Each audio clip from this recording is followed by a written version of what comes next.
Okay, fine. So thanks very much for attending this afternoon. As I just mentioned, Louise has asked me to run through the mentor coordinator section of the training that I ran at Leadership Team Training, and we're going to use this video in future for either new mentor coordinators that come on board, or possibly to pick up on those that weren't able to attend at the Leadership Team Training. So moving swiftly on, the very first thing to highlight is the fact that we're changing the name. So we used to know them as mentor coordinators. We want to know these people now as our success coaches within the chapter. And the reason we're doing that is kind of twofold, I think. I'm not sure that we've necessarily been using the mentor coordinators or mentor coordinating has been particularly successful in the chapters. And maybe some of that is down to the fact that people don't really get what that really means. What we're really about is ensuring that new members particularly get the success that they should be getting out of BNI as quickly as possible, and who's the best person to be able to assist them in that. Surely it should be a success coach. So we've changed the name, and as much as anything else, that is because we want to change the mindset as well. So we're actually doing things quite a lot differently to the way that we've been doing things in the past. And I hope I'm able to say this, but I'm going to say it anyway. We're kind of being used as the guinea pigs potentially for national. So we're going to be doing things slightly differently to the rest of the country. So if you are at conference this year and you hear people talking about the mentor coordinator role, that's only because they've not introduced this yet. So we're being used as the guinea pigs. If it's successful, it's something that's likely to be rolled out across the country. If it's not successful, then we'll be tweaking and changing it again. But the thing I also said to the success coaches when I was coaching them was that we actually want feedback, because this is about change, and we may not have got everything right, or there may even be, probably will be things that we can improve on. So we're looking for the success coaches in your chapters to be giving us feedback. Either please give us feedback, I encourage them to give them feedback directly through to me, but equally if you're getting feedback that they feel they're not comfortable feeding back to me, please can I ask you as DCs to feed it back, because genuinely we want to know, we want to make sure that this is as successful as it possibly can be. So we see the mentor coordinator, the success coach mentoring as being really critical to the success of new members. We've talked earlier on about the fact that we want to improve retention, and we recognise that first year retention isn't to the level that we would want it to be, and we recognise that part of that is possibly because we're not supporting new members as well as we might be able to.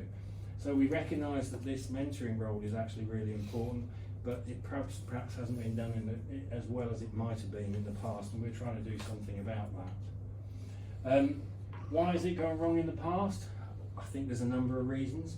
I don't think as a region we particularly focused on it particularly well.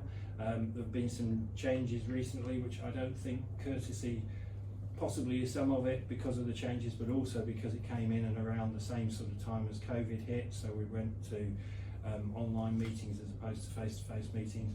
I think a combination of those things just really meant that it hasn't really taken off in the way that we wanted it to. So as I said to you before, this is all about a mindset change, and we need to make that mindset change so that we go from something which has perhaps not been as successful as it might be to something that is really successful and really assists our members. So as I say, it's all about that different mindset.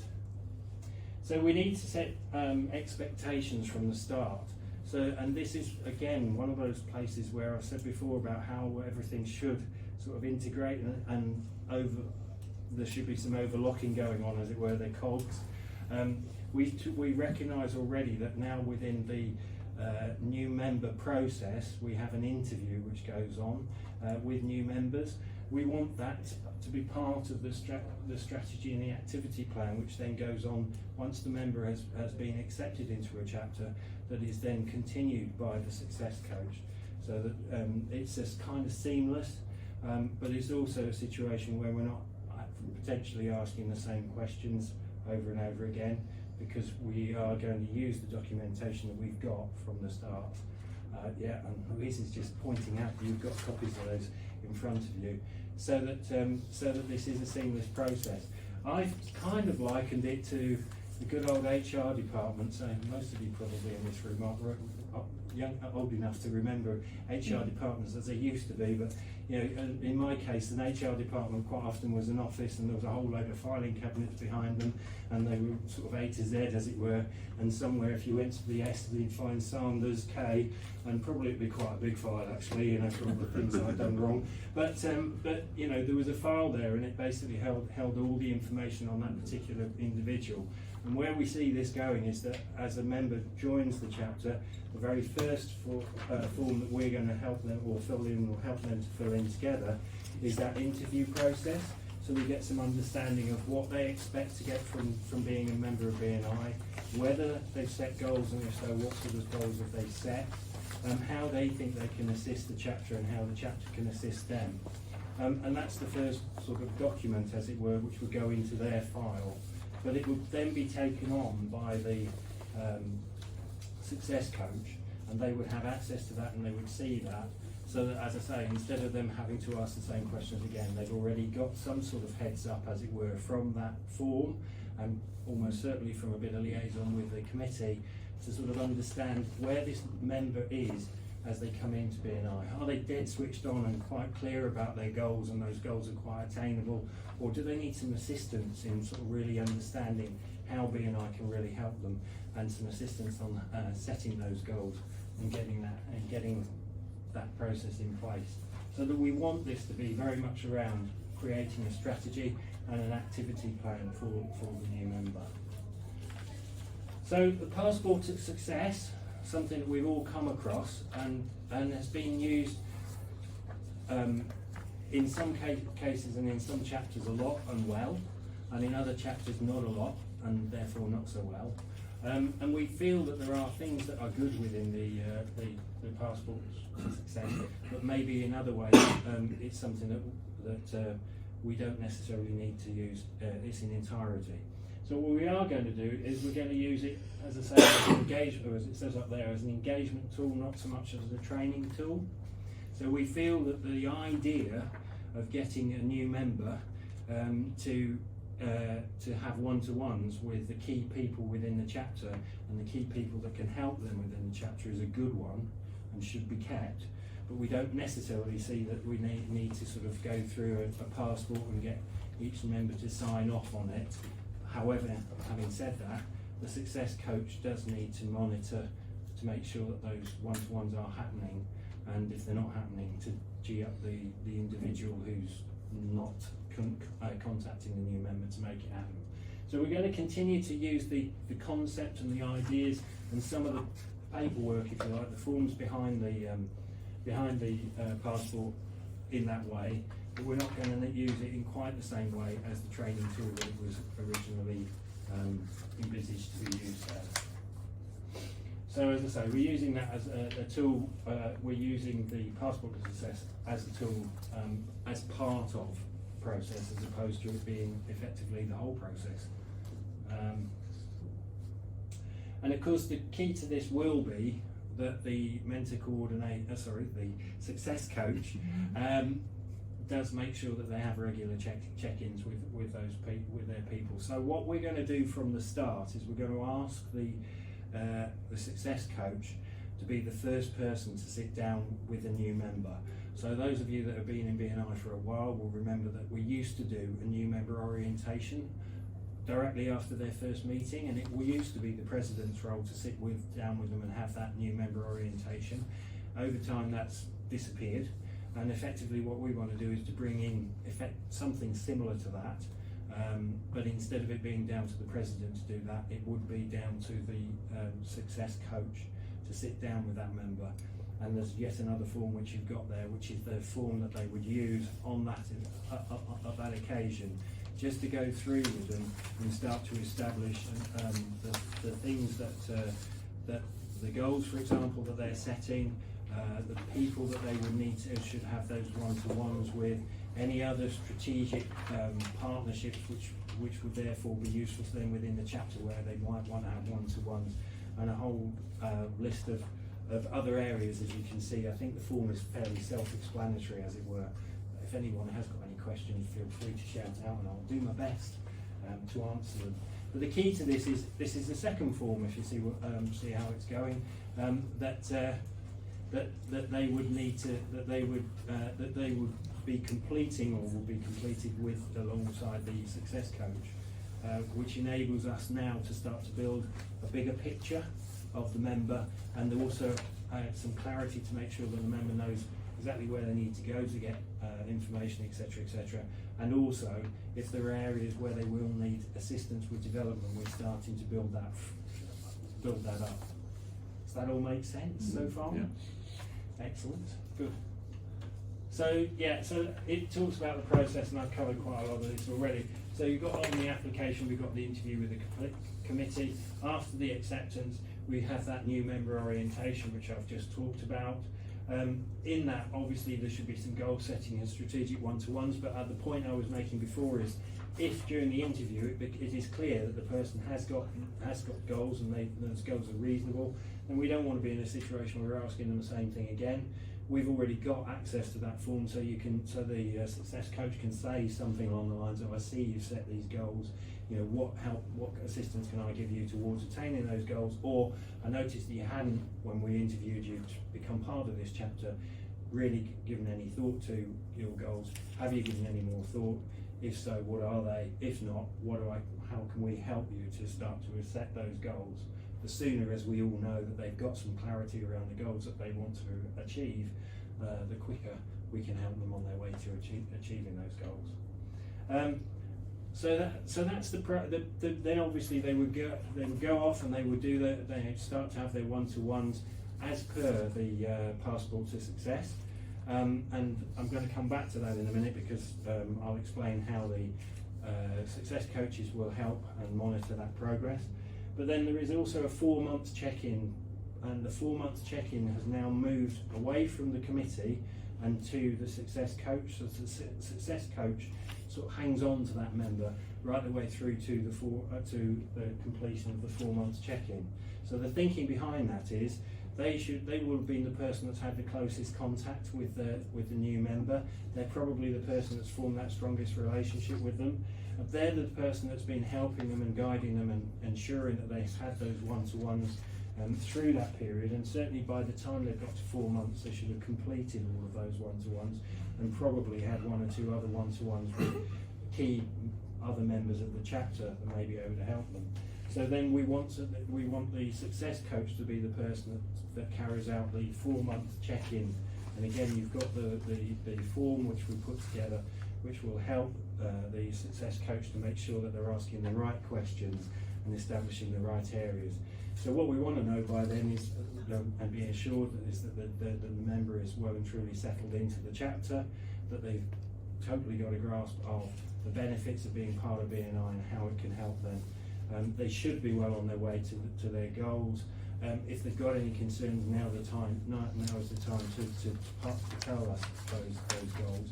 Because once that 4-month check-in is complete, then what the success coach will be doing is passing that member back to the committee, and effectively the committee will then take on the role as they would with any other member of it, supporting that member to ensure that they continue to get the best from their BNI. And when it comes to the 7-month review, it will be the committee that then takes on that role. But you remember I said at the beginning that we've got this filing cabinet. Effectively all the paperwork, as it were, that's for that person then goes back to the committee, so they're fully up to speed with all the information that they've got and the progress of that member through to that stage. So hopefully, again, as I say, we're not got repetition.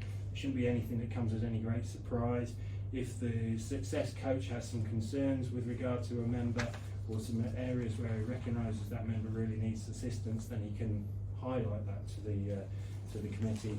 So effectively, we again make sure that member gets the most they can from all of their time in their first year in BNI. So I've just said that again. After 6 months, the 7-month check-in is done, but that's done by the committee. And then, of course, leading up to their renewal, it would also be the committee that would do the 9-month check-in around, whether they're likely to renew, and if not, what can we do in order to help them to continue to be a part of the chapter. And effectively at that stage they become an established member and they slot into the process that all established members have, albeit that as part of that, of course, we should all be reviewing our goals and resetting them. Hopefully they've achieved what they wanted to achieve and probably exceeded what they wanted to achieve in their first year, and they should be now looking at the second year and how much more they can get from BNI from staying on into a second year. And as a result of that, they will want to renew, and I'm sure that the committee will want to renew them. Running through the orientation very quickly, it is all about setting those personal goals and business goals and their BNI goals. As we all know, there has to be a link between your personal goals and your business goals. Most of us are in business, and there is a direct correlation between what we want out of life and what we want, therefore, our business to get to achieve. And of course, we also need to understand what part BNI can play in achieving those business goals. So the success coach will need to go through with them and get them to understand that in order to do that, they need to be working on all of the areas which will help them to achieve their goals. So to start with, of course, they need to start to build trust with the members, and that's all about visibility. That's all about getting out there, being part of the chapter, having those one-to-ones, making sure that they've put their gain sheet together so that they've got some clarity about what they're out to achieve, and getting people to understand it. It's about, of course, delivering clarity around the products and services that they offer through their 60 seconds, their 4-minute launch pad, and their 8-10-minute presentations. It's about, of course, I would say this, wouldn't I, about having a target market. When you've got clarity around your target market, it helps you to be very much more specific, and it helps everybody else to be able to get you the type of referrals that you're looking for. It enables you to be able to give clear and concise presentations and have really powerful one-to-ones. As a result of that, you're going to be able to get more referrals and the better referrals, and of course you, as a result of that, almost certainly through having those one-to-ones, you're going to be giving referrals that are right for other people as well. And once all of that is happening, you're almost certainly going to feel in a strong position to be able to recommend this chapter and BNI to others, and therefore bring visitors. And of course, all of that, as we all know, is how you achieve your goals. So clarity about that right from the beginning. The specific one-to-ones that they will be having as part of the Passport to Success. I guess we all know this. I'd like to think we do. Two things that have come up though, that I'll just point out to you guys, as I have to the success coaches. That is, within each of these one-to-ones, there are specific subjects which BNI wish those people to talk about. It's only half a page, as it were, of bullet points, but that came as a bit of a surprise to one or two of the success coaches that I was talking about. Needless to say, guess where that information is? On the website. So that information is there, but again, it's just important that they understand that. And what I've asked all the success coaches to do is to give the president, the vice president, the secretary treasurer the specific page which is right for them, and make sure that they've read it. So when they're having these one-to-ones, they are actually covering the subjects that they should be covering. The other thing that jumped out to me, and I'll be honest with you, because I'd never realised this before, when it comes to visitor hosting, did you know that they're meant to join the visitor host team for a week? Yeah. Dan did. I certainly didn't. And I think it's a great idea, because there's no better way to be able to find out what the visitor hosts are all about, and perhaps get a little bit more involved than actually joining the team for a week. So there are things in here that I didn't know, and I'm guessing a lot of our members don't know, and therefore it's not another way that we sort of highlight the fact that it's perhaps not being done as thoroughly as it could be. So I went through all of these. I pointed out to the success coaches that this is all available to them on the website, and I know that many of them have already been on the website and downloaded it. I know that particularly because they found that one of the forms, the link wasn't working, and I got a couple of them that were already sort of chasing me and saying, can you sort that out? Which we have done, of course.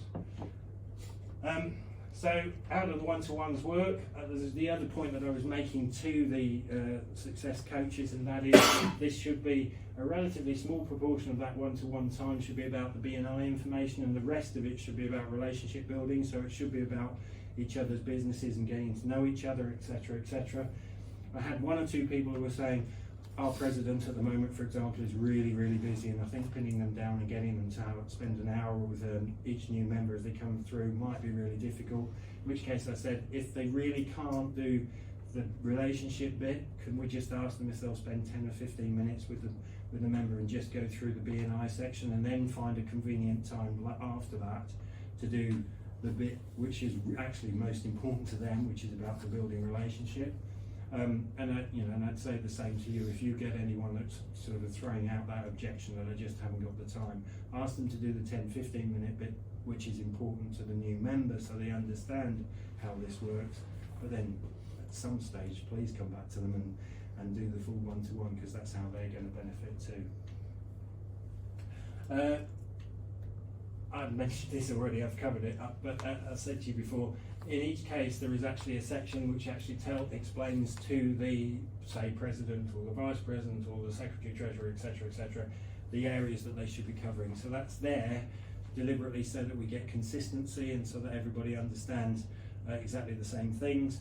And it's also obviously there as an aide-memoire for the member who is president at the time, just to make sure that they cover the things they should cover. So each of the success coaches should make sure that the president in their cases or each of the people have actually got that information to hand. As much as anything else, the success coach's role is about making sure these things happen. So I stressed to all of them, a few of them had some concerns at the beginning that this was going to take up a lot of their time, and it's like most of these things, it doesn't take up a lot of your time if you just do it and don't do any more than you need to do. So the key to all of this obviously is delegation. We're not asking them to have 10 one-to-ones, we're asking them to make sure that 10 one-to-ones are happening. That yes, they're going to have that first orientation, but equally, it's a great time to be actually establishing a relationship with a brand new member. So, there are benefits in this, but the key to it really is to just make things happen and make sure things happen. And certainly my experience, and I guess yours too, is that the success coaches that have been most successful in the past are those that are actually just stayed on it and held people accountable. And there is an opportunity for them to do that through the chapter success meeting, because they should be part at least at the beginning of it, or at least be sending in a report, and that report should be around the number of one-to-ones that have been had and those that maybe are still to be had. And generally speaking, a large proportion of the people who are meant to be having those one-to-ones are part of the committee, and therefore part of that leadership team, and therefore there's an element of peer pressure that might come into bear that will encourage things to happen along those lines. Of course, from our point of view, we need to work with our success coaches just to make sure that it's working for them, and they need to be very much seen as part of the team. And again, it comes back to that thing that when the chapter's working well, it's working well because everybody's working together and to the same aim. So again, because I think the mentor coordinator's role in the past was not necessarily one that was particularly well done or well recognised, I think from a DC point of view, it's important that we support our success coaches as much as we possibly can. Making them accountable for having those one-to-ones.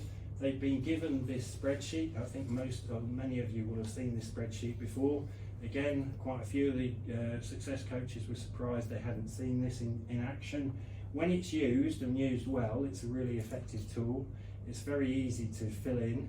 It basically just gives them the names of the new members, and then just literally goes down through the one-to-ones that they've had and the one-to-ones that they haven't had. As soon as you type in yes, it goes green, and it stays red if it's not. And as I say, I know from my own personal experience that when the success coach sends that in or circulates that prior to a chapter success meeting, it's surprising how many one-to-ones are suddenly booked. So you know, when it's used in that way, it works really effectively.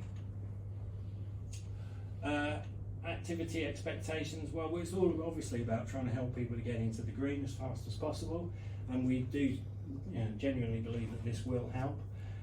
It obviously gives us the opportunity to make sure that they know of BNI Business Builder and are able to use it, and we can flag them towards various podcasts or training which they can use within BNI Business Builder. It obviously gives us the opportunity to make sure that they thoroughly understand the app and how it can be used, but equally, if they find themselves in a situation where they don't understand something, they've immediately got a port of call person that they can go to assist them as far as that's concerned.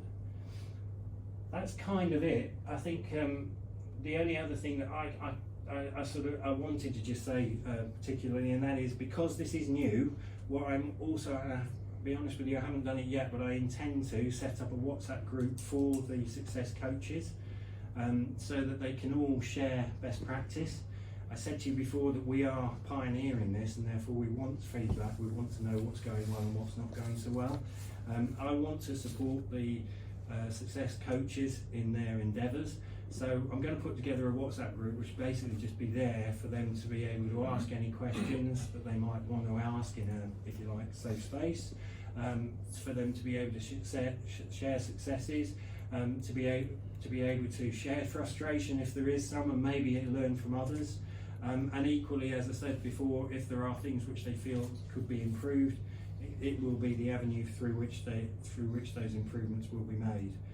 We've pretty much made sure, I think we're virtually there now, that all of the documentation which you've got this afternoon and all the documentation that they will need is on the website, and they've all got access to that. So in theory at least, they shouldn't need anything more from us or from yourselves, but equally, if somebody does ask, the chances are the answer is on the website. Thank you very much. I think that's me done. Thank you. Has anyone got any questions? Any questions? I think the problems we've had before have been where you've got members who are keen to do the passport, and then they go in rushing and put 10 one-to-ones in without the key people. And so they're booking in one-to-ones, doing them, which is great, but not with those key people. So that's trying to rein them back in again and make sure. Yeah. And I think the key to that will be the fact that we're having that orientation from the start means that they will know and understand that there are 10 one-to-ones that we're encouraging them to have, and these are the people to have them with, as opposed to, as you say, them rushing out and obviously sometimes members in their enthusiasm to meet new members get in and want to book one-to-ones with them as well. So yeah. I think some of the other issues as well has been too much emphasis has been put on the new member to drive it. Yeah. And the mentor coordinator has just checked up that the new member has done it, whereas the new member doesn't have that knowledge yet to understand why they, and they shouldn't be the one driving it. It should be the chapter and the mentor coordinator. So that the chapter success coach should be going around and kicking the ankles of the president for not having booked that one-to-one. It should be everyone going to them, not them going out. It's about making them feel part of it, wanted, but the impetus should be on the chapter, not on that new member to drive it until they understand, and then they'll become a much better mentor for somebody else later on. Yeah, and I mean, we said this before, didn't we? It's pretty much like if you join a business, then there's normally a process that the person will go through when they join the business, so that they understand how the business operates, they know where things are. And maybe in the past we've been guilty of effectively somebody comes on board and we just leave them on their own devices, as it were, and turn around to them and say, well, you haven't had those one-to-ones, why haven't you asked them? Well, it's a big ask, isn't it, for a new member to go up to the president perhaps and say, can I have a one-to-one? Whereas it's fairly straightforward for the resident to say, I'd love to have a one-to-one with you. And that's the sort of thing that obviously we need to make sure that success coaches are doing and will be doing, I'm sure.